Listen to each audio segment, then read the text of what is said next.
The Grand Assembly Hall of the Galactic Council stretched before Ambassador Elena Rodriguez like a cathedral dedicated to cosmic arrogance. Towering marble columns, each one carved from the compressed core of a dead star, supported a domed ceiling that displayed the swirling galaxies under council jurisdiction. It was designed to make visitors feel insignificant, and it worked. Elena stood at the center of the chamber, her modest human frame dwarfed by the alien representatives arranged in towering tiers around her. The Zephyrians occupied the eastern section, their crystalline bodies refracting the chamber's artificial starlight into prismatic rainbows that hurt to look at directly. Each of their forms stood 3 meters tall, geometric perfection given consciousness, ancient beyond human comprehension. To her left, the massive Corathans shifted their bulk with the patience of mountains. Their thick, stone-like hide bore the scars of countless battles, and their 4 arms ended in claws that could rend steel. High Counselor Thexmar, their leader, was the largest of them all, a living fortress that had personally commanded fleets when Earth was still cooling from its formation. Above them all, literally and figuratively, floated the Vex, pure energy beings who had transcended physical form millennia ago. They appeared as swirling masses of light and consciousness, their thoughts transmitted directly into the minds of lesser species. They considered themselves the galaxy's philosophers and ultimate arbiters, being so evolved that material concerns were beneath them.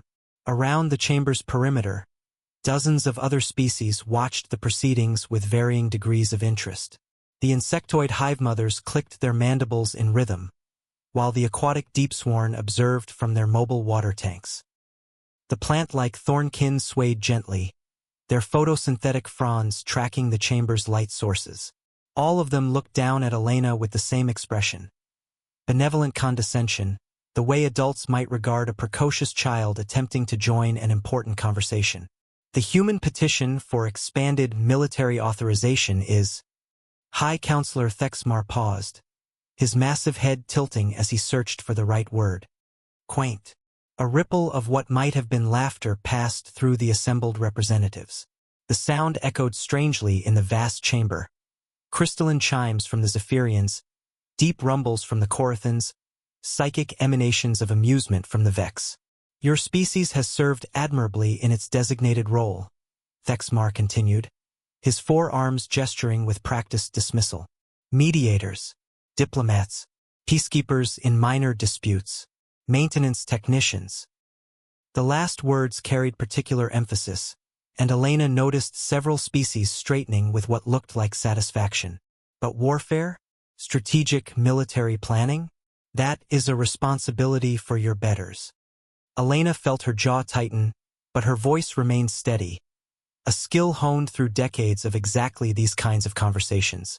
Counselor, humanity has demonstrated tactical innovation in several recent conflicts. The Altarian border dispute, the Kepler station incident. They demonstrated what? The Vex representative's voice bypassed her ears entirely, appearing directly in her mind like controlled lightning. High Counselor ZYXTAR was considered the most powerful telepath in known space, and he used that power now to make Elena's skull ring with his words. You are barely past your first millennium of interstellar travel. The Corathans have perfected the art of war across 50,000 years of conflict. The Zephyrians developed battle tactics that were ancient when your sun was still a nebula. Your role in this galaxy, Thexmar rumbled, leaning forward until his massive bulk seemed to fill Elena's vision, is to serve as you always have, peaceful, helpful, compliant. He paused, letting the word hang in the air like a blade. Useful. The emphasis on that last word hit Elena like a physical blow. Useful. Not valued. Not respected. Not partners in the great galactic community. Just useful. Like a tool that occasionally required maintenance. Around the chamber, representatives of the various species nodded their agreement with satisfied expressions. For 3 centuries, humanity had filled this role perfectly. They ran medical stations on plague-stricken worlds. They mediated trade disputes between stubborn species. They maintained the vast technological infrastructure that kept galactic civilization running, the fusion reactors, the quantum communication networks, the hyperspace navigation systems. They were the galaxy's servants, and everyone was quite comfortable with that arrangement. Elena looked around the chamber one final time, taking in the self-satisfied faces, the casual dismissal, the absolute certainty that humanity would continue to accept whatever scraps of respect the Council deigned to offer. 300 years of faithful service, and this was what they had earned. The right to be called useful. "And if we refuse?" she asked quietly. The silence that followed was profound. Even the constant background hum of the chamber's systems seemed to pause. Then Thexmar threw back his massive head and laughed. A sound like mountains grinding together, like tectonic plates shifting in the deep places of dead worlds. "Refuse." His voice carried genuine amusement now, the kind reserved for a child threatening to hold their breath until they got their way. "Little human, you seem to have forgotten your place in the natural order. Your entire species exists at the sufferance of this council. We allow you to maintain your little worlds, your modest fleets, your peaceful existence. One word from me, and Earth becomes nothing more than an entry in our historical databases." Other species began adding their own voices to the threat. The Zephyrians spoke of their crystal fleets that could turn planets to glass. The Deepsworn mentioned their world killers that could boil oceans. The Hive Mothers clicked about their swarm ships that could strip a system clean of all organic matter. Elena listened to it all with an expression that revealed nothing. Then she nodded slowly, as if coming to a difficult decision. "I see," she said. "Then humanity respectfully declines to continue our current arrangement." She turned and began walking toward the chamber's massive exit doors, her footsteps echoing in the suddenly tense silence. "Where exactly do you think you're going?" Thexmar's bellow shook dust from the ancient columns. Elena paused at the threshold without turning around. Her voice, when she spoke, was calm and controlled, but somehow it carried to every corner of the vast chamber. "Home, Counselor. To tell my people that diplomacy has failed. To inform them that after 3 centuries of faithful service, we are still seen as nothing more than useful pets. To let them know that the galaxy has made its position on humanity's place quite clear." She stepped through the doorway, and her final words seemed to follow her out. "I suspect they'll find that information very illuminating." As the massive doors sealed shut behind her with a sound like thunder, none of the council members noticed the small recording device she'd left adhered to the underside of the speaker's podium. They also failed to observe that every human ship in the galaxy had just received the same encrypted message. Protocol Omega is now in effect. All human personnel are to return to Sol System immediately. Full withdrawal authorization granted. What happens next? Well, they asked for it. The galaxy was about to learn the difference between humans who chose to be helpful and humans who had been pushed too far. Captain Marcus Webb stared at the holographic message floating above his command console aboard the UES Peacekeeper, its red priority seal pulsing like a heartbeat in the dim lighting of the bridge. Around him, his crew worked in stunned silence as the implications of Protocol Omega sank in. 3 centuries of galactic service ended with a single encrypted transmission. "Sir." His communications officer, Lieutenant Janet Murphy, spoke up hesitantly, her voice barely above a whisper. "We're receiving similar reports from every human vessel in the galaxy. All diplomatic missions are being recalled. Trade agreements are being terminated. Even the medical stations are shutting down." Marcus nodded grimly, his weathered face reflecting the blue glow of the tactical display. They'd been wargaming this scenario for decades in the deepest classified sections of Terran Command, though few had believed it would actually come to pass. The optimists had always insisted that reason would prevail, that humanity's contributions would eventually be recognized and rewarded. They'd been wrong.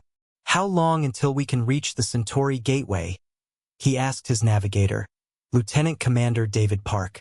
18 hours at maximum burn, sir." "But—" Park hesitated, glancing at the main view screen where their current assignment hung in space like a dying whale. "What about the Altarian colony ship? We're only halfway through the escort mission." Marcus followed his gaze to the massive alien vessel drifting ahead of them. The Altarian refugee ship Hope of Distant Shores stretched nearly 2 kilometers from bow to stern, its bioorganic hull scarred from the civil war that had torn their homeworld apart. 30,000 Altarian civilians were packed into that ship, families with children, elderly scholars, pregnant mothers fleeing the radioactive wastes of their former paradise. For 6 months, the Peacekeeper had served as their guardian, protecting them from pirates and raiders while they searched for a new world to call home. Marcus had shared meals with their leaders, learned about their culture, watched their children play in the ship's gardens. They trusted him. They trusted humanity. "Send a message to Captain Velthera," Marcus said finally, his voice heavy with regret. "Inform her that we're being recalled and they're on their own now." The silence on the bridge was profound. These were career military officers who understood duty and orders, but they also understood abandonment. Lieutenant Murphy's hands trembled slightly as she composed the message. On the view screen, they watched as docking tubes retracted from the Altarian ship and human shuttles began returning to the Peacekeeper. The final shuttle carried Dr. Michael Torres, the human medical officer who had been treating an outbreak of Altarian fever in the ship's lower levels. "Captain," Torres reported as he entered the bridge, still wearing his medical scrubs, "the fever outbreak isn't contained yet. I was making progress, but without continued treatment." "I know, Doctor," Marcus interrupted, "but our orders are clear. All human personnel, immediately." Across the galaxy, similar scenes were playing out with heartbreaking consistency. Human medics abandoned field hospitals on war-torn worlds, leaving behind patients who would die without their care. Human peacekeepers left their posts on disputed borders, knowing that violence would almost certainly follow their departure.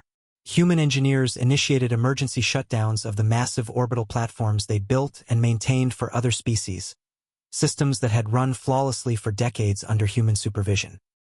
On Kepler Station, the galaxy's largest trading hub and jewel of interstellar commerce, Administrator Devin Clark watched through reinforced windows as human technicians methodically powered down the fusion reactors that had kept the station operational for 2 centuries. The massive cylindrical structure had been humanity's gift to galactic civilization, a neutral meeting ground where any species could trade safely. "You cannot do this," Zephyrian Trade Minister Quexlaw shrilled, her crystalline form pulsing with frantic light patterns that indicated extreme distress. "This station serves 47 different species. Trillions of credits in commerce flow through here daily. Entire star systems depend on the trade routes that converge here." Devin's expression was carved from stone, his years of diplomatic training finally put to use in service of something other than appeasement. "Then perhaps you should have treated the people who built it with more respect, Minister. You have 72 hours to evacuate all human personnel and technology. After that, this station becomes your problem." "But we don't know how to maintain these systems." Quexlaw's prismatic body flared with desperate light. "The quantum flux regulators, the gravitational field generators, the hyperspace beacon arrays, they're all beyond our understanding. You should have thought of that before your council called us pets," Devin replied coldly. "You had 3 centuries to learn how your infrastructure worked. You chose to remain ignorant because you thought humans would always be there to fix things for you." Across the galaxy, the pattern repeated itself with devastating consistency. The Corathans discovered that their massive war fleets couldn't function without human-designed navigation systems that interfaced with their biological neural networks. The Vex found that their energy-based consciousness couldn't directly interface with the quantum computers that managed their vast information networks. Computers designed and maintained exclusively by human technicians who understood both digital architecture and organic psychology. The insectoid hive mothers learned that their collective consciousness couldn't process the mathematical algorithms needed to maintain their planet-spanning communication networks. The aquatic deep-sworn realized that their underwater cities depended on atmospheric processors designed by air-breathing humans who had somehow solved problems the water-dwellers hadn't even known existed. Within a week, the carefully maintained fabric of galactic civilization began showing stress fractures. Interstellar communications networks experienced cascading failures as human-maintained relay stations went offline. Trade routes that had operated smoothly for centuries saw ships lost in hyperspace when their navigation systems failed without human calibration. planetary defense grids went dark as their human-designed quantum cores overloaded without proper maintenance protocols. Medical supplies ran short on dozens of worlds as the human-managed distribution networks collapsed. Food shipments spoiled in transit when human-programmed preservation systems shut down. Even simple tasks like waste recycling became insurmountable challenges on stations designed by human engineers for non-human physiology. The Galactic Council called an emergency session. "This is madness," Thexmar roared in the half-empty council chamber, his 4 massive arms waving frantically. "They're destroying centuries of galactic civilization out of spite." "Perhaps," High Counselor Zuextar of the Vex observed, his energy form flickering with what might have been uncertainty. "We underestimated their importance to our infrastructure. They're nothing but a primitive species," Thexmar insisted, though his voice carried less conviction than before. "We'll show them their place. Send the war fleets to Earth. Bring them back in chains." But as the various species scrambled to organize a coordinated military response, they made a disturbing discovery. Without human technicians maintaining their faster-than-light communication networks, coordinating a multi-species military campaign had become nearly impossible. Messages took days to reach their destinations instead of minutes. Orders became garbled in translation. Strategic planning became a nightmare of miscommunication and technological incompatibility. And from the Sol system came only silence, a void where humanity's voice had once provided the background hum of galactic civilization. The galaxy was beginning to realize that its pets had been far more important than anyone had imagined. 3 months had passed since the human withdrawal, and the galaxy was hemorrhaging civilization like a punctured artery. High Counselor Thexmar stood in his private chambers overlooking the capital world of Karatha Prime, watching his empire slowly crumble through reinforced transparasteel windows. The view that had once filled him with pride now served as a monument to his species' growing desperation. The great orbital shipyards hung dark and lifeless against the starfield, their human-built fabrication systems offline for weeks now. Without the delicate touch of human engineers who understood both Korathan biology and quantum mechanics, the automated systems had begun cannibalizing themselves, tearing apart half-finished dreadnoughts in futile attempts to self-repair. Below, on the planet's surface, the sprawling cities of Karatha Prime flickered like dying stars. Rolling blackouts swept across continents as the massive fusion reactors, designed by human physicists who had somehow solved the plasma containment equations that had stymied Korathan scientists for millennia, began failing one by one.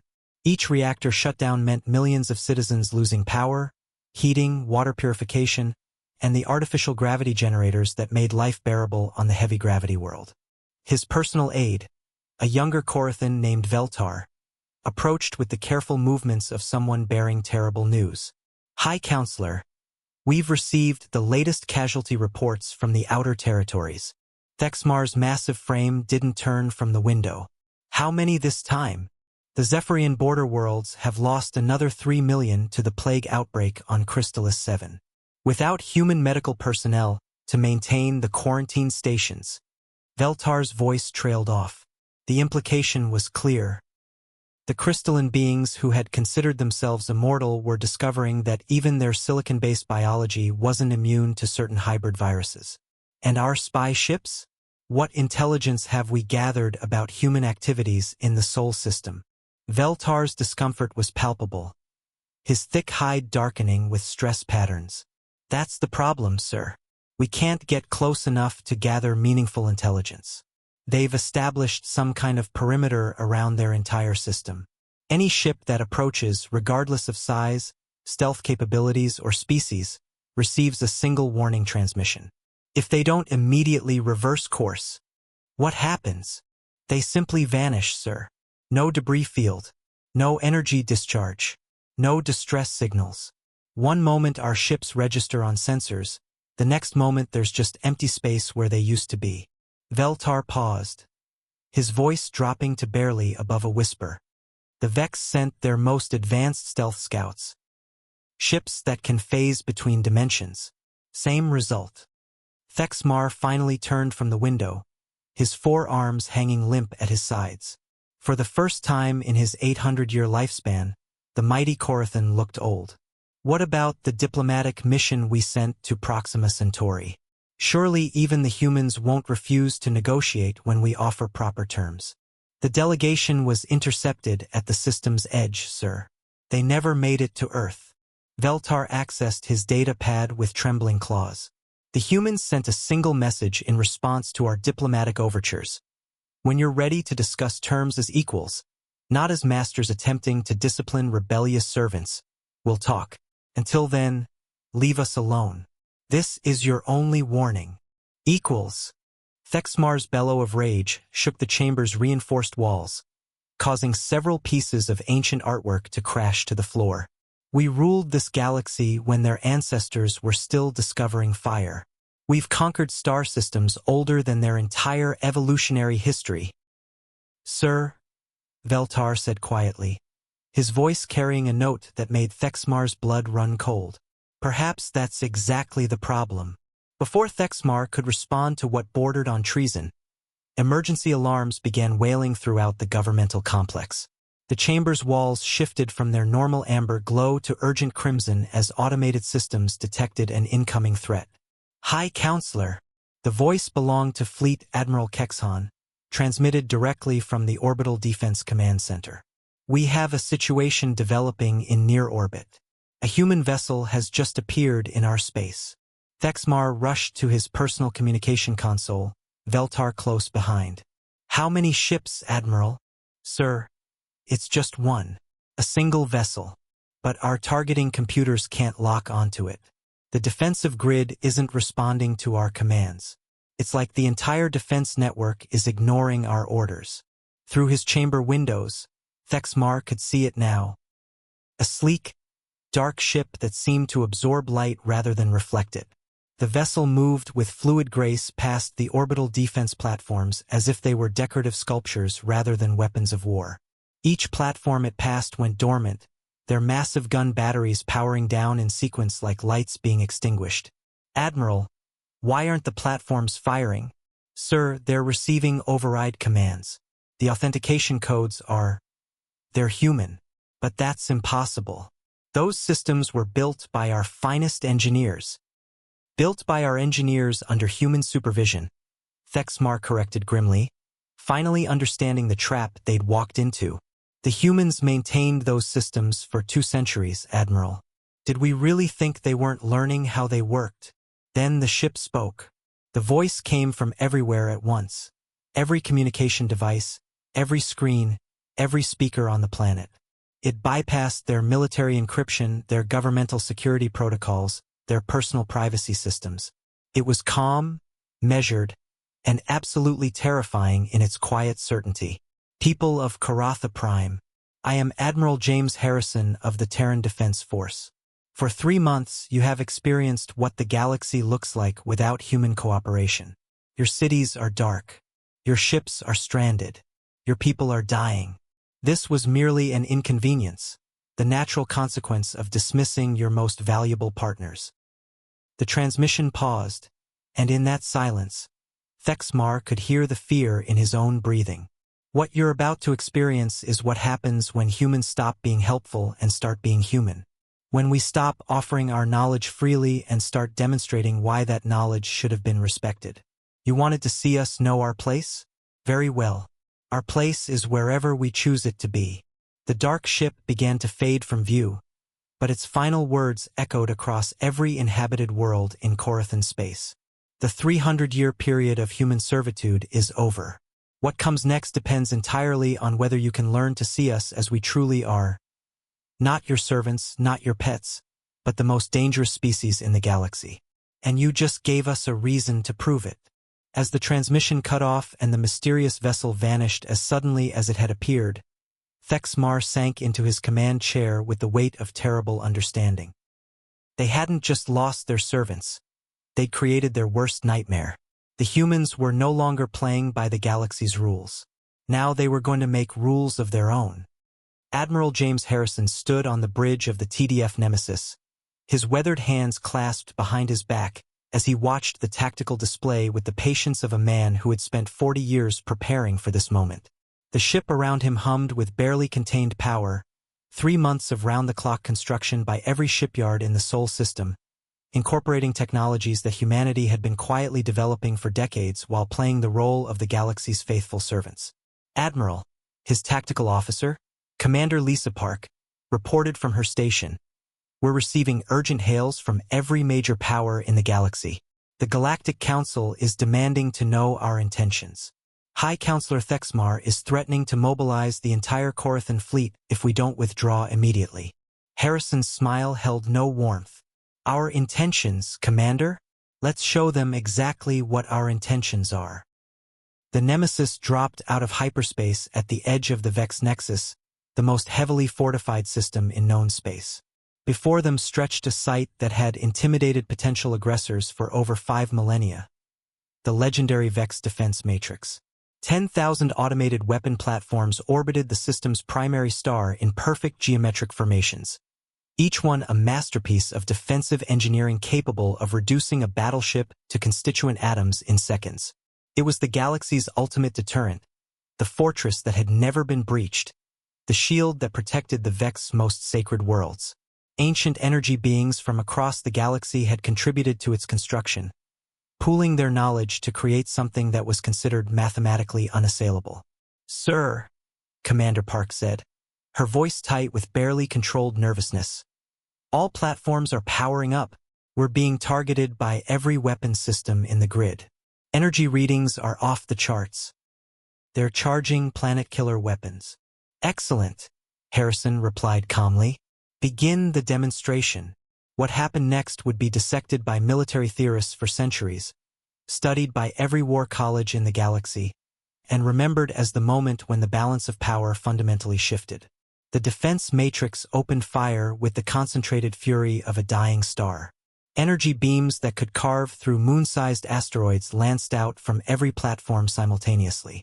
Missiles packed with antimatter warheads streaked through space in their thousands. Exotic weapons that manipulated the fundamental forces of reality itself focused their attention on the lone human vessel. The Nemesis didn't dodge. It didn't raise shields. It didn't take evasive action or return fire. Instead, every weapon fired at the ship simply ceased to exist. Energy beams vanished as if they had never been. Missiles blinked out of reality. Gravity wells designed to crush matter into singularities collapsed harmlessly around the human vessel. The most devastating military force ever assembled fired with the power of small suns, and achieved absolutely nothing. "Impossible," came the transmission from Vex High Command, their energy-based voices crackling with disbelief and growing terror. How? How are you doing this?" Harrison activated the ship's communication array, his voice reaching every corner of the Vex Nexus and beyond, transmitted simultaneously to every major power in the galaxy. "For 3 centuries, you've had human engineers maintaining your systems, human scientists working in your laboratories, human programmers debugging your code, human physicists solving your theoretical problems. Did you really think we weren't learning? Did you honestly believe we weren't taking notes?" The Nemesis began moving forward, passing through the defense matrix like it was empty space. As it advanced, something that defied everything the galaxy thought it knew about warfare began to happen. The weapon platforms started shutting down one by one. "Every system you rely on has human fingerprints on it," Harrison continued, his voice reaching across the galaxy's communication networks with impossible ease. "Every quantum computer runs on algorithms we helped design. Every fusion reactor uses containment fields we helped perfect. Every faster-than-light drive incorporates navigation protocols we developed." On the bridge of his flagship, Vex High Counselor ZYXtar watched in mounting horror as his species' greatest achievement turned against them. "You're accessing our systems remotely, but that's impossible. Our networks are completely isolated, protected by quantum encryption that would take millennia to break." Harrison's laugh was cold as the void between stars. "Break your encryption? Counselor, we wrote half of it. When you asked for our help improving your security systems, did you think we'd create locks we couldn't open?" Across the galaxy, the demonstration continued with terrifying precision. Human ships materialized at the most defended installations of every major species, moving through defensive networks like ghosts through walls. The mighty Corothan fleet found their weapon systems locked down by their own computers. Zephyrian crystal ships discovered their hulls responding to commands from human vessels rather than their own crews. The insectoid hive mothers watched in stunned disbelief as their organic ships began following navigation routes programmed by human infiltration protocols. But the humans didn't attack. They didn't destroy cities or slaughter populations. They simply proved, beyond any shadow of doubt, that they could. On Earth, President Maria Vasquez addressed the galaxy through hijacked communication channels, her words appearing on every screen from the core worlds to the outer rim. For 300 years, humanity has served this galaxy faithfully. We've healed your sick, mediated your disputes, and maintained the infrastructure that keeps your civilizations functioning. We did this not out of fear, but out of hope. Hope that we could earn our place among the stars as partners rather than servants. Today, that hope died. You have made it abundantly clear that you see us as nothing more than useful animals, creatures to be kept in line through threats and intimidation. Very well. If you insist on treating us as dangerous beasts, then we'll show you what dangerous beasts are truly capable of. The transmission shifted to show images from across human space. Orbital shipyards working at impossible speeds, their production lines creating vessels of unknown design. Research stations where human scientists worked with technologies that appeared to violate several fundamental laws of physics. Training facilities where human military personnel practiced with weapons that seemed to bend reality itself. We're not demanding your surrender, President Vasquez continued. We're not seeking conquest or tribute. We want only one thing: recognition as equals in this galactic community. The choice is yours. But choose quickly. Every moment you delay strengthens our position and weakens yours. The transmission ended, leaving the galaxy in stunned silence.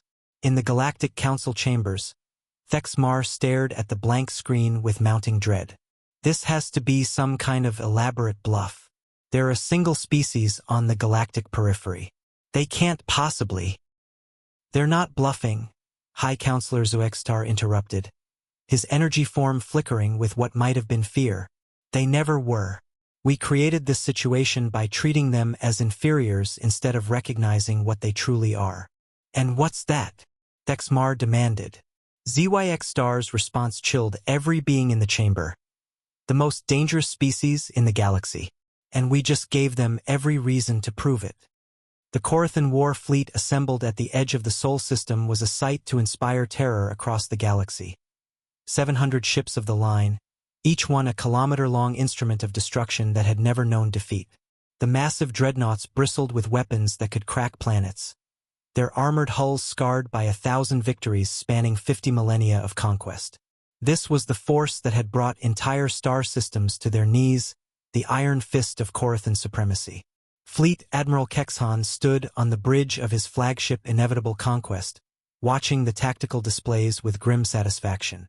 Behind him stretched the greatest armada ever assembled by his people.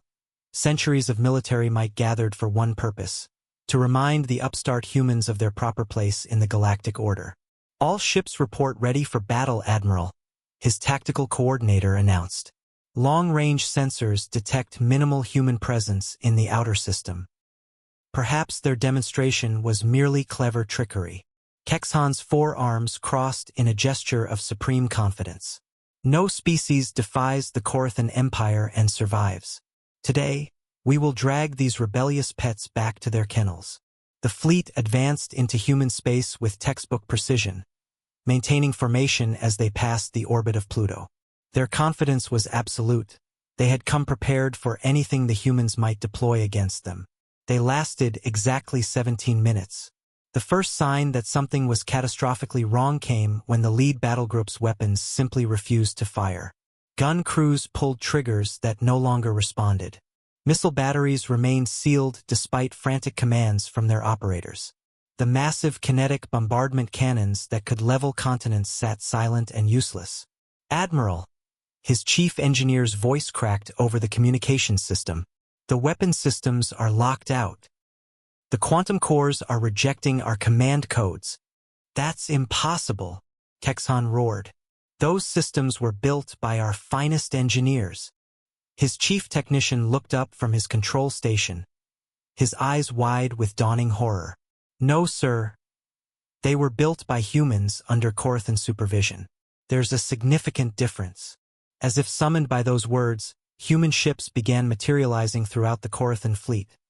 Not the massive battle cruisers the aliens expected, but sleek vessels that moved like living predators. They appeared not with the flash of conventional FTL drives, but simply fading into existence as if they had always been there. The human ships didn't attack the disabled Corthan vessels. Instead, they took positions alongside each paralyzed dreadnought and began broadcasting on all frequencies. Attention Corthan fleet. This is Admiral Harrison of the Terran Defense Force. Your ships are now under human control. You have precisely 60 seconds to make a choice. Surrender and return to Corthan space with a message for your High Council, or watch as your own vessels turn their weapons on each other. Choose wisely. Kexhan's pride warred with his survival instincts as he watched more of his ships fall under mysterious influence. Across his fleet, navigation systems began plotting courses away from Sol. Life support systems flickered ominously. Even the artificial gravity generators started cycling unpredictably, leaving crew members floating helplessly in zero-G chambers. How are they doing this? He demanded of his technical staff. Admiral, every major system on these ships incorporates human-designed components or software. The quantum flux regulators that manage our power distribution, the neural interface networks that connect our crew to ship systems, even the waste recycling processors, they all have human programming buried deep in their core functions. The realization hit Kexhan like a physical blow. For centuries, the Corathans had proudly used human technical expertise to improve their ships, never considering that their servants might have ulterior motives. Admiral Harrison, Kexhan transmitted, his voice heavy with the weight of absolute defeat. The Corathan fleet surrenders. But the human demonstrations of power were far from over. The Zephyrian Crystal Armada, pride of their ancient civilization, experienced a different kind of nightmare. Their ships were living entities, grown rather than built, composed of sentient crystal matrices that could regenerate from almost any damage. They had never been defeated because they were, quite literally, impossible to destroy permanently. The humans changed the fundamental nature of that impossibility. Instead of attacking the crystal ships with conventional weapons, human vessels deployed something far more insidious, molecular reconstruction beams that rewrote the basic atomic structure of the Zephyrian hulls. The beautiful, perfect geometric forms of the crystal ships began to twist and flow like liquid, their crystalline matrices reorganized into abstract sculptures that bore no resemblance to functional spacecraft. The Zephyrians inside remained completely unharmed, but found themselves trapped within twisted mazes of their own hull material. Their ships had become prisons of living art, beautiful and terrible monuments to human ingenuity. "What have you done to us?" Zephyrian Fleet Commander Prextal transmitted desperately as his flagship's corridors rearranged themselves around him. "We've given you exactly what you always claimed to want," came the human response. "Perfect, eternal beauty. Your ships will never decay, never be destroyed. They'll drift through space forever as testaments to crystal perfection. Consider it our gift to your aesthetic sensibilities." The Vex, as energy beings who prided themselves on their mastery of information warfare, chose to fight the humans on their own terms. What they discovered waiting for them in cyberspace was something beyond their worst nightmares. A digital immune system that not only repelled their attacks but turned them back with compound interest. Across the Vex Empire, command nodes that had operated flawlessly for millennia found their own networks turning against them. Centuries of carefully maintained data archives began corrupting themselves, their information structure unraveling as human viruses, designed specifically to combat energy-based consciousness, swept through their systems like digital wildfire. "Impossible," High Counselor Zuextar whispered as his own energy matrix flickered and destabilized. "We invented information warfare. We are beings of pure thought and data. How can they?" "Because," came the response that appeared directly in every Vex consciousness simultaneously. "While you were beings of pure thought, we were beings of applied engineering. You may understand information theory, but we understand how to make theory into reality. And reality, Counselor, always trumps theory. Within hours, the three most powerful military forces in the galaxy had been neutralized without the loss of a single human life. But the message that followed was delivered not by military commanders, but by President Vasquez herself, speaking from the rebuilt Oval Office with the calm authority of someone who held all the cards. To the Galactic Council and all member species, humanity is no longer interested in serving the galaxy. We're also not interested in conquering it. We want partnership, not domination. But if you force us to choose between submission and war, we choose war. And as you've just witnessed, it's a war you cannot win. The choice before you is simple. Recognize us as equals and partners, or continue to oppose us and discover exactly how creative human engineering can become when applied to the problems of warfare. We'd prefer cooperation, but we're prepared for either outcome. You have 72 hours to decide. 6 months after what historians would call the reckoning, the galaxy had been fundamentally transformed. The ancient hierarchies that had governed interstellar civilization for millennia lay in ruins, replaced by something unprecedented in galactic history. A system based on mutual respect rather than subjugation.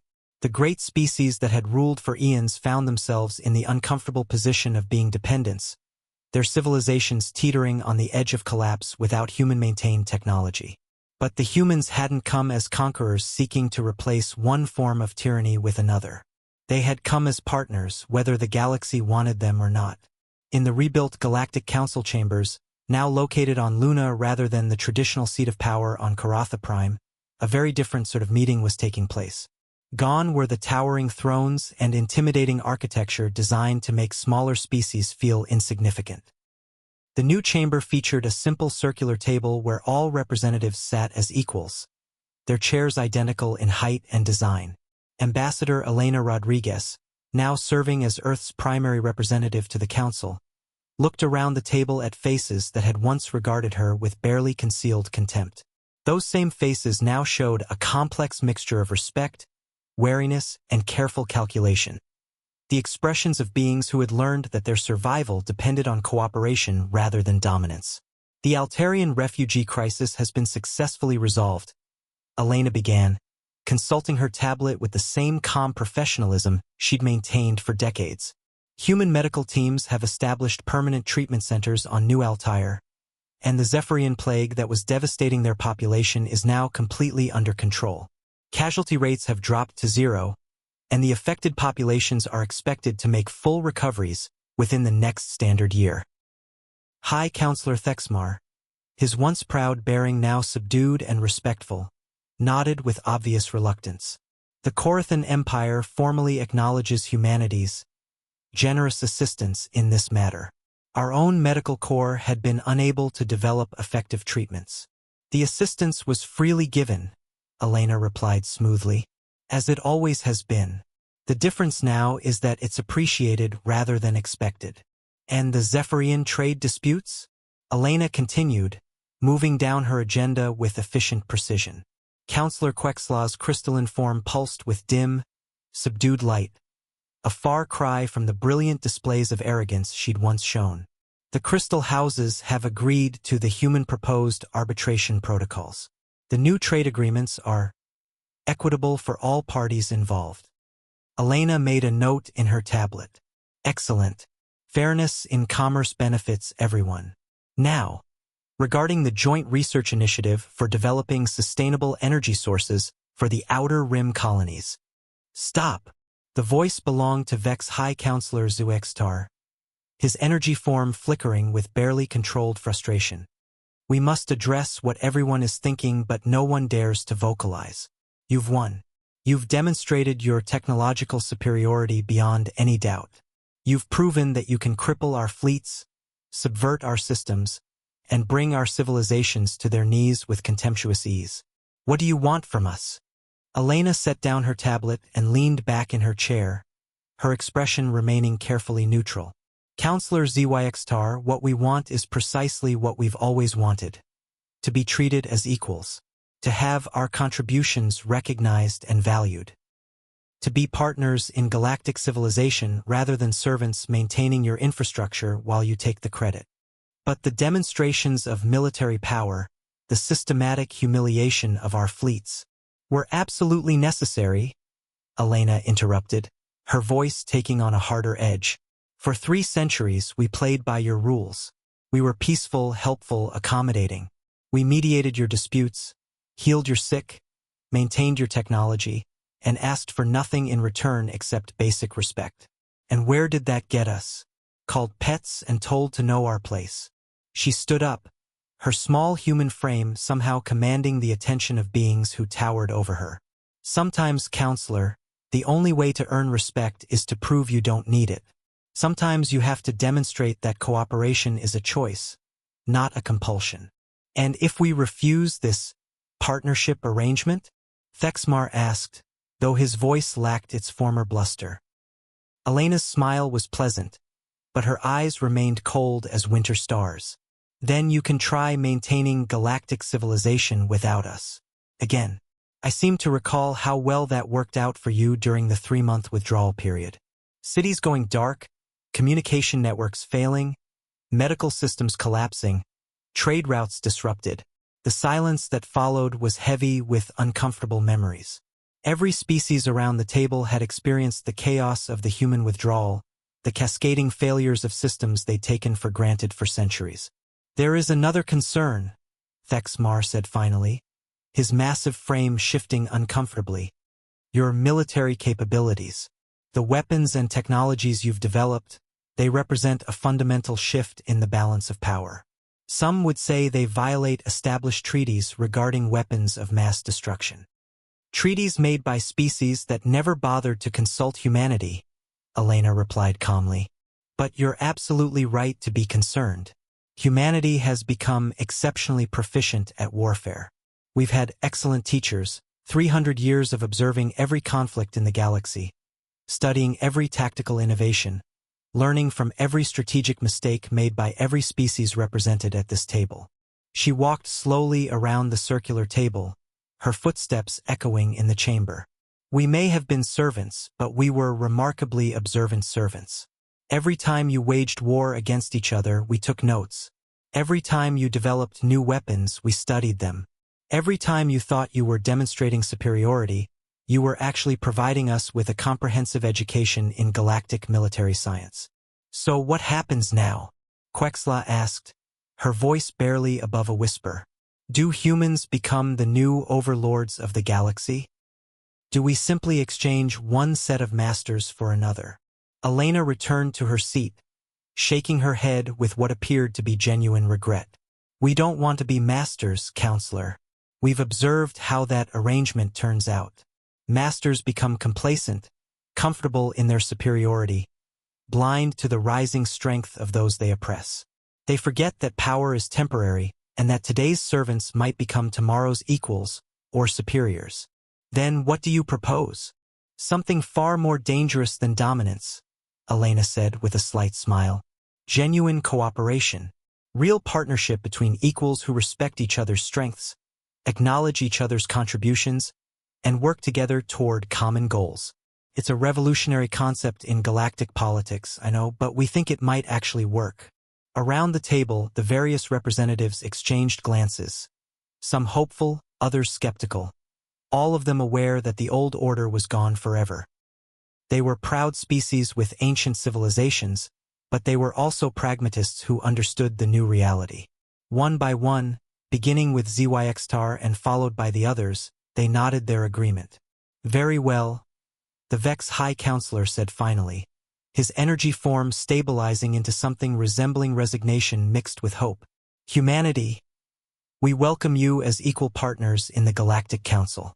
May this arrangement prove more stable than our previous hierarchy. Elena smiled, and for the first time in months, it reached her eyes. Thank you, Counselor. I believe this is indeed the beginning of a much more productive relationship.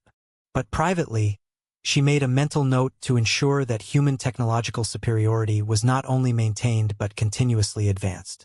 Trust was good, cooperation was better, but insurance was essential. After all, they were human, and humans learned from their mistakes, including the mistake of ever allowing themselves to be vulnerable again. 100 years later, Captain Alex Morgan stood on the observation deck of the UES Harmony, watching as the newest addition to the Galactic Defense Force executed a flawless docking maneuver with the massive orbital station. The ship was a masterpiece of interspecies cooperation. Its hull incorporated Zephyrian crystal matrices for self-repair, Vex energy manipulation systems for power distribution, Corathan structural engineering for durability, and human innovation binding it all together into something greater than the sum of its parts. Impressive craftsmanship, commented his first officer, Commander Tekval, a young Corathan who had been born into a galaxy where humans were respected partners rather than overlooked servants. The Hegemony Naval Academy's training programs continue to produce exceptional officers across all species. Alex nodded with satisfaction. The Hegemony, what the new Galactic Alliance had chosen to call itself, was indeed a remarkable achievement. Trade flowed freely between worlds that had once viewed each other with suspicion. Scientific collaboration had led to breakthroughs that no single species could have achieved alone. Conflicts were resolved through negotiation and mediation rather than the threat of superior firepower. Well, mostly. Captain, his communications officer, Lieutenant Rebecca Okafor, called out from her station. We're receiving a priority transmission from Earth. It's from the Terran Historical Council. Put it through to my ready room, Alex replied. I'll take it privately. The message came from Dr. Rebecca Martinez, curator of the Museum of Human Achievement in New Geneva. Her face appeared on his personal screen with the slightly formal bearing of someone delivering important historical documentation. Captain Morgan, I hope this transmission finds you and your crew in good health. I'm sending you the final archived materials for the Centennial Memorial of the Reckoning. The Council has requested that all human vessels receive copies for their permanent records, ensuring that this history is preserved for future generations. Alex downloaded the files and began browsing through them with genuine fascination. They made for sobering reading, oral histories from survivors of the human withdrawal, detailed tactical analyses of the Reckoning battles, sociological studies examining the post-war transformation of galactic civilization. But one entry caught his attention above all others. A recorded interview with Admiral James Harrison, conducted just 3 days before his death at the venerable age of 127. The old warrior's voice was still strong, his eyes still sharp with the intelligence that had reshaped the galaxy. Do I regret what we did during the Reckoning? Absolutely not. We gave the galaxy 3 centuries of faithful, dedicated service, asking only for basic respect in return. When that respect was denied, when we were called pets and told to know our place, we took what we deserved by demonstrating our true capabilities. Some historians call our actions cruel, showing the galaxy how helpless they were without human assistance and expertise. But it was necessary, you understand. The galaxy thought they knew humans based on our diplomatic nature and our preference for peaceful solutions. They saw our patience and mistook it for weakness, our desire for cooperation for inability to wage effective warfare.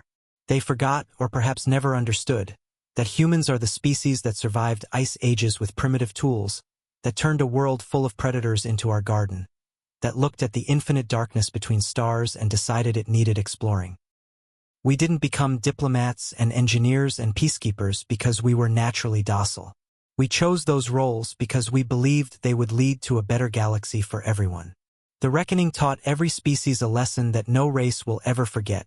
Humans are at their most dangerous when they're being helpful and cooperative, because it means we're choosing to be nice. And choice, dear interviewer, always implies alternatives. When someone chooses to be peaceful, it means they're capable of choosing war. When they choose to serve, it means they're capable of choosing to rule. When they choose to heal, it means they understand exactly how to harm. We showed them the alternatives, not because we wanted to conquer or dominate, but because we wanted them to understand that partnership was a choice we were making, not a weakness they could exploit. Respect earned through fear may not be ideal, but it's far better than no respect at all. Alex paused the recording and looked out through the viewport at the bustling space station. Ships from dozens of species moved in orderly patterns, their crews working together with the easy familiarity of old friends and trusted colleagues. It was everything humanity had hoped for when they first reached for the stars. A galaxy united in purpose, working together toward common goals. But scattered throughout the traffic were the sleek, dark shapes of human defense force vessels, subtle reminders of the power that underlay humanity's diplomatic smile. And in the deep research facilities of Luna, Titan, and the hidden installations beyond the galactic rim, human scientists continued their work on technologies that pushed the boundaries of physics itself.